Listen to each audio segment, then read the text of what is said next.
கூட்டணி ஆட்சின்னு சொல்லியும் உங்க கூட ஏன் யாருமே கூட்டணிக்கு வரல அப்படிங்கிற கேள்விக்கு ஈஸியான கேள்வியா இருந்தா நாங்களே பதில் சொல்லிடுவோம். ஆனா குதர்க்கமான கேள்வியா இருந்தா தலைவர் பக்கம் திருப்பி விட்டுறணும். பொதுவாக அந்த முடிவுகளை பொறுத்தவரையும் தலைவர் தான் அந்த முடிவுகளை மேற்கொள்ள வேண்டுமே தவிர நாங்கள் கருத்துக்கள் சொல்வது சரியாக இருக்காது.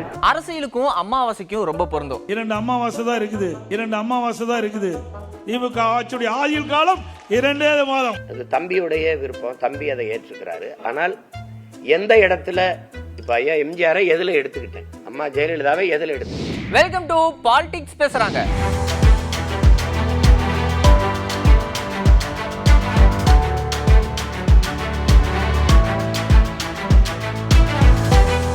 கூட்டணி ஆட்சின்னு சொல்லியும் உங்க கூட ஏன் யாருமே கூட்டணிக்கு வரல அப்படிங்கிற கேள்விக்கு ஈஸியான கேள்வியா இருந்தா நாங்களே பதில் சொல்லிடுவோம். ஆனா குதர்க்கமான கேள்வியா இருந்தா தலைவர் பக்கம் திருப்பி விட்டுறணும்.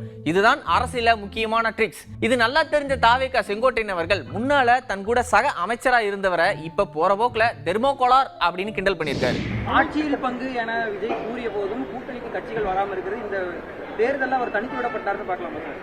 பொதுவாக அந்த முடிவுகளை பொறுத்தவரையும் தலைவர் தான் அந்த முடிவுகளை மேற்கொள்ள வேண்டுமே தவிர நாங்கள் கருத்துக்கள் சொல்வது சரியாக இருக்காது. அவருடைய கட்சியில் இருப்பவர் பல பேர் பல கருத்துக்களை சொல்வதைப் போல நாங்கள் சொல்வதில்லை. தெற்கே இருக்கிறவனு சொல்லுவாங்க, வடக்கு இருக்கிறவனு சொல்லுவாங்க, டெல்டாவில் இருக்கிறவனு சொல்லுவாங்க. அந்த பழக்கம் எங்களுக்கு இல்லை.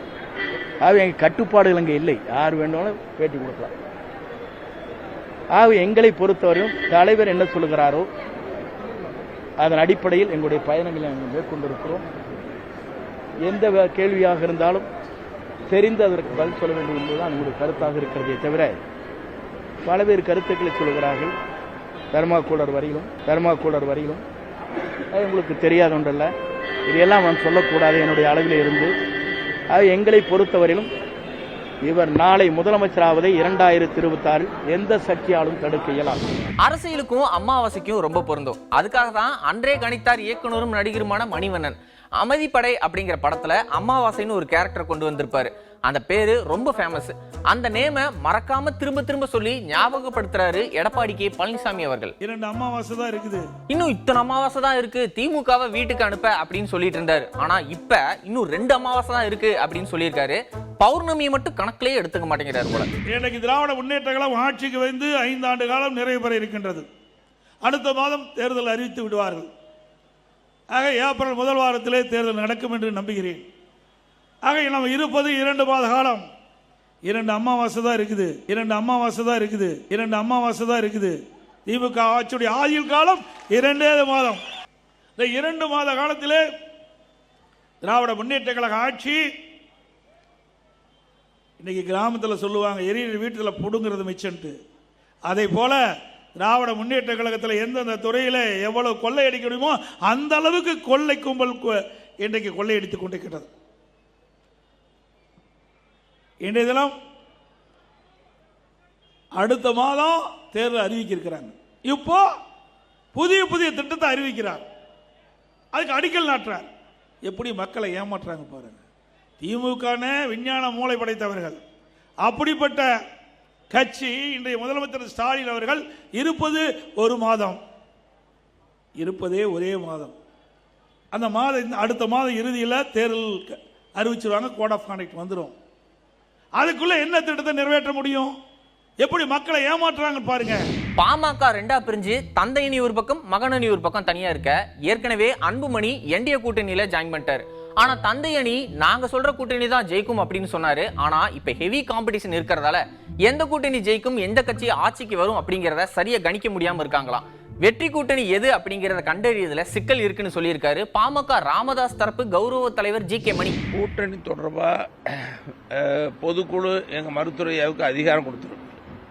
அதற்கு பிறகு 3 கட்ட நிர்வாக குழு கூட்டம் நடத்தப்பட்டது. நிர்வாக குழுலையும் மருத்துவரையா கருத்து கேட்டாங்க. மாவட்ட செயலாளர், மாவட்ட தலைவர்களை தனித்தனியாக கருத்து கேட்டாங்க. நிர்வாக குழுவிலையும் கருத்து கேட்டிருக்கிறாங்க. அந்த கருத்தின் அடிப்படையில் நல்ல முடிவு எடுப்பாங்க. என்னென்னா, இந்த முடிவை விரைந்து வேகமாக அறிவிக்காமல் சற்று காலம் தாமதமாகிறதுக்கு என்ன காரணம்னா, நல்ல முடிவாக இருக்கணும், வெற்றி பெறக்கூடிய கூட்டணியாக இருக்கணும். ஐயா இடம்பெற கூட்டணி தான் ஆட்சி பிடிக்கக்கூடிய கூட்டணியாக இருக்குன்னு சொல்கிறதுக்காக தான் ஐயா அலசி ஆராய்ஞ்சி இப்போ யோசனை பண்ணிட்டு இருக்கிறாங்க. ஒரு நல்ல முடிவை விரைவில் அறிவிப்பாங்க. எல்லா தரப்பு அதாவது தேர்தல் சொன்னாவே ஒவ்வொரு கட்சிகளும் சில கட்சிகள் தலைமைகளை நேரடியாக பேசுவாங்க, சில கட்சிகளின் சார்பில் யாரையாவது ஆள் விட்டு பேசுவாங்க. இதெல்லாம் இயல்பானது. எல்லா கட்சிகள்லையும் ஒருத்தர் பேசுறது இயல்பு. ஆனால் இறுதி முடிவு தான் உறுதியானது. அந்த இறுதி முடிவு ஐயா அறிவிப்பாங்க. கூட்டணி அமைக்கிறது ஒரு சிக்கல் இருக்கா பாமகவுக்கு? அதிமுக கூட கூட்டணி அமைக்க முடியாத ஒரு சூழல் இருக்கு. அதாவது கூட்டணி அமைக்கிறதுல மருத்துவரையாவுக்கு எந்த சிக்கலுமே இல்லை. ஒரே ஒரு சிக்கல், என்ன சிக்கல்னா வெற்றி கூட்டணி எதுன்னு கண்டறியதை தவிர வேற எதுவுமே இல்லை. திமுக உடைய அரசின் சாதனைகள், மக்கள் நலத்திட்டங்கள், எதிர்க்கட்சிகளின் பொய்யான குற்றச்சாட்டுகள், இப்படி எல்லாத்தையுமே களை எடுக்கிறதுக்காக திமுக தலைமை கழகம் சார்பா நிறைய சொற்பொழிவாளர்களை ரெடி பண்ணி களமிறக்க போறாங்களாமா. அவங்க மக்களோட மக்களா அவங்க வீட்டுக்கே போய் சாப்பிட்டு பிரச்சாரம் பண்ண இருக்காங்களாமா. அது என்ன டீட்டெயில்னு டீட்டெயிலா சொல்லியிருக்காரு TKS இளங்கோவன். தமிழ்நாடு தலைகுனியாது என்ற திட்டத்தின் அடிப்படையில் இதை மக்களிடம் கொண்டு போய் சேர்ப்பதற்காக தலைமை கழகத்தின் சார்பில் 22 சிறப்பு சொற்பொழிவாளர்கள் தேர்வு செய்யப்பட்டு 234 சட்டமன்ற தொகுதிகளுக்கும் சென்று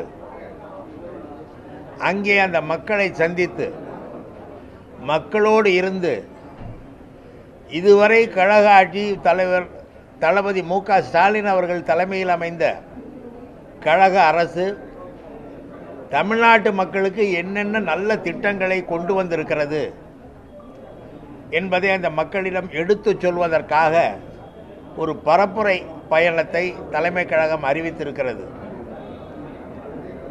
அங்கே போய் மக்களுடன் இருந்து மக்களோடு வாழ்ந்து மக்களுடைய வீடுகளிலேயே உணவருந்தி அவர்களுக்கு நாம் செய்திருக்கின்ற திட்டங்களை எல்லாம் எடுத்து விளக்கமாக சொல்லி அவர்களுக்கு திராவிட முன்னேற்ற கழகத்தின் மீது சொல்லப்படுகிற குற்றச்சாட்டுகளை களை எடுப்பதற்காக இந்த திட்டம் அறிவிக்கப்பட்டுள்ளது.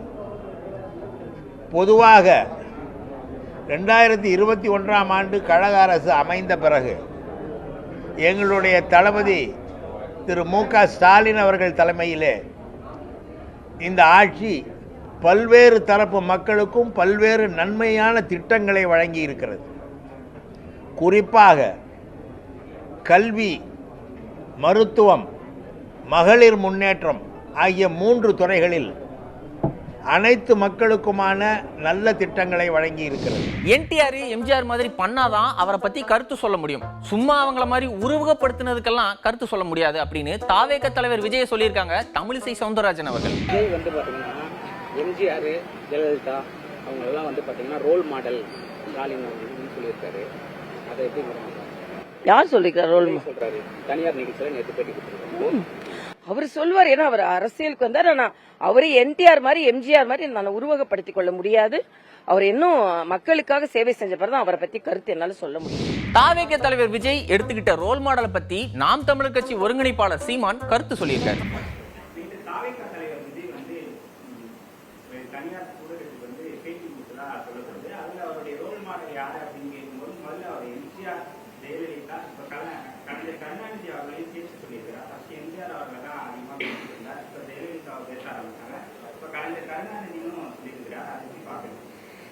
அது தம்பியோட தனிப்பட்ட விருப்பம். கொள்கை தலைவர்கள் 5 பேர் பின்னாடி வச்சிருக்காரு. அப்ப அவங்க யாரும் இல்லை. எனக்கு அதெல்லாம் இல்லை. எனக்கு நிறைய முன்மாதிரிகள் இருக்கிறாங்க. நாங்கள் ஏற்றுக்கொண்ட ஒரே தலைவன் எங்களுக்கு தெரியும். எங்கள் உயிர் தலைவன் பிரபாகரன். என் இனத்தின் எல்லாமுமாக என் தலைவன் இருந்தார். எங்களுக்கு வரலாறு, அறிவியல் எல்லாமாவே இருந்தாப்புல. எங்களுக்கு எல்லாமே அவர் ஒரு சரியான வழித்தடமா எங்களுக்கு இருந்தார். எங்கள் முன்னவர்கள் நிறைய இருக்கிறாங்க. நேர்மையும் உண்மையும் நேர்மையுமான எளிய அப்படின்னா பெருந்தலைவர் காமராஜர். தன்னலமற்ற ஒரு தொண்டு அப்படின்னா எங்கள் பாட்டனார் வஉசியை தாண்டி இங்கே ஒன்றும் இல்லை. எங்கள் தாத்தா முத்துராமலிங்க தேவர், கக்கன் இவங்களெல்லாம் தாண்டி இங்கே எங்களுக்கு ஒன்றும் இல்லை. வாழுகிற ஒரு மனித புனிதனா எங்கள் அப்பா இன்னைக்கு நல்ல கண்ணு இருக்கார். அவரை தாண்டி இங்கே ஒன்றும் இல்லை. எங்களுக்கு இப்படி ஒருத்தர் 2 பேர் இல்லை. எங்களுக்கு நிறைய பேர் இருக்கிறாங்க. அதனால அது தம்பியுடைய விருப்பம். தம்பி அதை ஏற்றுக்கிறாரு. ஆனால் எந்த இடத்துல இப்போ ஐயா எம்ஜிஆரை எதில் எடுத்துக்கிட்டேன், அம்மா ஜெயலலிதாவை எதில் எடுத்துக்கிட்டேன், இப்போ ஊழல் வழக்கில் குற்றஞ்சாட்டுப்பட்டு உள்ளே போனதை எடுத்துக்கிட்டேன். அப்படி இருக்குல்ல. ஐயா எம்ஜிஆர் வந்து முதலா எல்லாமே பயிற்று மொழி தமிழாக இருந்ததா பயிற்று மொழி ஆங்கிலமாக மாற்றினாரு. அதை நான் வரவேற்று எடுத்துக்கிட்டேன். புரியுதா? நான் சொல்றது உங்களுக்கு புரியுதுன்னு நினைக்கிறேன். இப்போ அப்படி முல்லை பெரியாற்று அணையை பாதுகாக்கிற உரிமை தமிழ்நாட்டுக்கு இருந்தது, அதை அவர் கேரளாவுக்கு எழுதி கொடுத்துட்டு வந்தாரு, அது எனக்கு பிடிச்சிருந்தது, எடுத்துக்கிட்டேன். அப்படி இருக்கணும். இப்போ நாங்கள் இதையெல்லாம் எடுக்கல. எதை எடுத்துக்கிட்டோம்? எங்களுக்கு தேச விடுதலைக்கு எங்கள் தலைவன் போராடும் போது தான் பெற்ற மகனை போல எங்கள் தலைவனை நேசித்து நின்று இருகரமும் கொடுத்த உதவி அந்த பேரன்புக்கும் அந்த பற்றுக்கும் நாங்க வந்து அவரை போற்றோம். நான் ஒரு காரணம் சொல்றேன்ல, அப்படி சொல்லணும், ஏதாவது சொல்லணும். அம்மையார் ஜெயலலிதாட்ட இந்தந்த முடிவுகள் எனக்கு சரியா இருந்தது, அதனால எடுத்துக்கிட்டேன் அப்படின்னு சொல்லணும். அது இல்லாம மொட்டையா சொல்லக்கூடாதுல்ல. இன்னைக்கு மாதிரியே யாரெல்லாம் பாலிடிக்ஸ் பேசியிருக்காங்க அப்படிங்கிறத அடுத்த எபிசோட்ல பார்க்கலாம். நன்றி, வணக்கம்.